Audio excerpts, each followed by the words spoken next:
Une des premiers souvenirs que j'ai de mon apprentissage dans la méditation, c'est de la frustration. Est-ce que c'est votre cas aussi? Quand j'avais démarré, alors j'étais assez jeune et je voulais tout bien faire. Et malgré le fait que, allez, ça fait des semaines, mois entiers que j'ai passé dans la méditation, premièrement, j'avais l'impression de ne jamais progresser. Et puis, il y avait des jours, la mentale, alors on me disait, la mentale, il faut la garder concentrée, sauf qu'un mon mental, il partait dans tous les sens. Et c'était en plus, c'était à Delhi. Donc les maisons à Vieux Delhi, ils sont tous ouverts, et les odeurs de cuisine, surtout tôt le matin, mais alors c'est... Et quand on a faim, on vient de pratiquer les asanas, on meurt de faim, il y a les odeurs de cuisine qui rentrent dans les narines. On était censé de méditer sur les Yoga Sutras, et moi j'étais en train de penser à mon déjeuner, à mon petit déjeuner. Mais ça m'énervait, et ça me frustrait. Et maintenant que j'enseigne, je vois que c'est aussi le cas pour beaucoup des élèves. On a l'impression de ne pas progresser, on a l'impression de ne pas avancer, on a l'impression que parfois ça fait du bien, mais il y a toujours 3 fois sur 4 où on finit, on sort un peu triste, un peu émotionnel. Et souvent on cherche des solutions. Alors, solutions concrètement, plus on les cherche, moins on les a. Mais je peux vous partager ce qui m'avait aidé. Moi, ce qui m'avait aidé, c'est de comprendre pourquoi c'était si difficile. Et pourquoi, alors j'arrivais à contrôler mon esprit. Surtout, plus tard, j'arrivais vraiment à bien le contrôler. Je lui disais, tais-toi, il se taisait. Sauf que dès que je commençais à rentrer dans la méditation, dès que la méditation devenait profonde, je me rendais compte qu'il ne s'était pas tait. Il était en train de parler, bavarder, silencieusement derrière. Plus j'avançais, plus je me rendais compte que c'est pas contrôle qu'on cherche. En plus, à l'époque, je commençais à mieux comprendre Bhagavad Gita et mieux comprendre la philosophie tout court, et je captais que quelque chose n'allait pas. C'est pas en contrôlant, parce qu'en contrôlant, on crée des barrages. Et les barrages, leur grand problème, c'est que, ok, tant que le barrage dure, top, on se sent sécure, on se sent bien, mais dans la bataille entre le barrage et l'eau, c'est toujours l'eau qui gagnera. Moi, comme je vous dis, c'est ce qui m'a aidé, c'est de comprendre pourquoi c'était comme ça. Et étrangement, en comprenant la mentale, il s'est calmé. Comprendre quoi? Comprendre pourquoi la mentale est par sa nature en train de bouger. Voyez, depuis le jour où nous sommes nés, le fait que nous sommes nés a extraverti nos énergies. Et c'est normal. On a besoin de cette extraversion des énergies pour pouvoir agrandir, pour pouvoir évoluer, pour pouvoir, quand on a 6 mois, on est comme ça, quand on a 20, on est comme ça. Tout ça, ça demande que l'énergie soit extravertie. Pareil pour la survie. C'est normal aussi que la mentale aille vers l'extérieur. Mais là où ça devient une problématique, c'est que notre mental ne sait plus que aller vers l'extérieur. Parce qu'on n'a jamais appris d'aller aussi vers l'intérieur, de retourner de temps en temps, voir ce qui se passe à l'intérieur. C'est la nature de l'évolution que nos énergies, nos 5 sens soient extravertis. Et quand on démarre la méditation demande qu'on les ramène vers l'intérieur.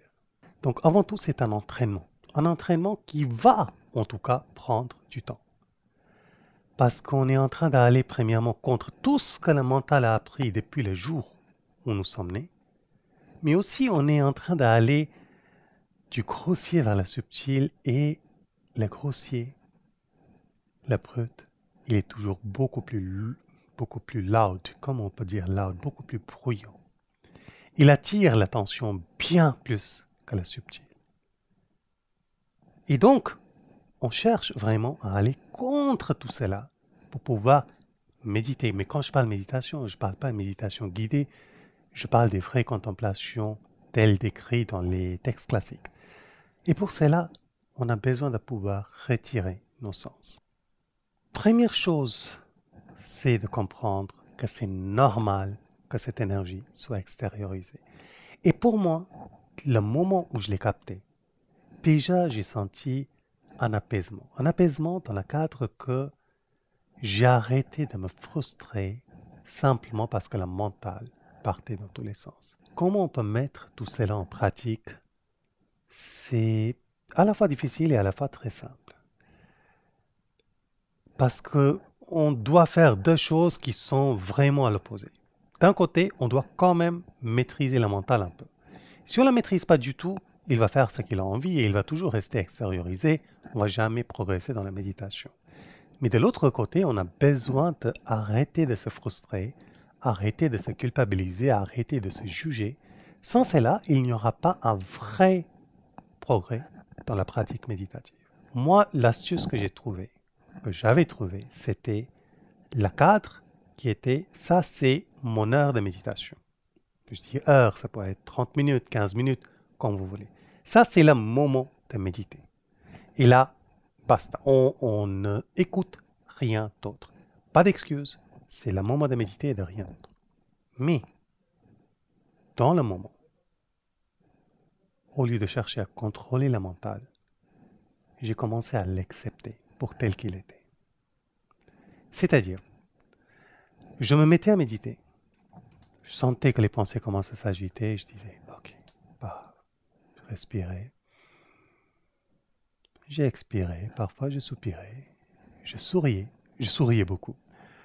Parce que ce n'est qu'en riant et en souriant qu'on arrive à dire au mental, c'est pas grave, je te laisse faire, mais je ne lâche pas. Après, quand je me sentais un peu plus détendu, je réessayais. Au début, j'avais vraiment l'impression de régresser. À l'époque, je pouvais rester assis pendant des heures et des heures, mais quand j'ai commencé à mettre cette méthodologie en place, les premières 30 minutes, c'était comme si je ne savais même plus rester assis. Au début, j'avais vraiment cette impression que j'ai régressé, mais c'était basé sur logique, c'était basé sur la compréhension que j'avais acquis de la philosophie, et donc j'ai décidé de ne pas céder. J'ai continué. Et au bout de quelques mois, les transformations qui ont eu lieu étaient, je ne peux pas vous le décrire, mais je peux vous inviter à essayer pour vous-même. Et ce sera un peu le challenge de cette semaine pour la méditation, qui sera que vous allez décider tout au long de la semaine de méditer pendant certaines durées à la même heure chaque jour. Juste une semaine. Même heure chaque jour. Mais durant cette période de méditation, qui peut être 10 minutes, 15 minutes, le temps que vous avez de libre, durant cette période de méditation, vous n'allez pas vous culpabiliser, vous n'allez pas vous juger.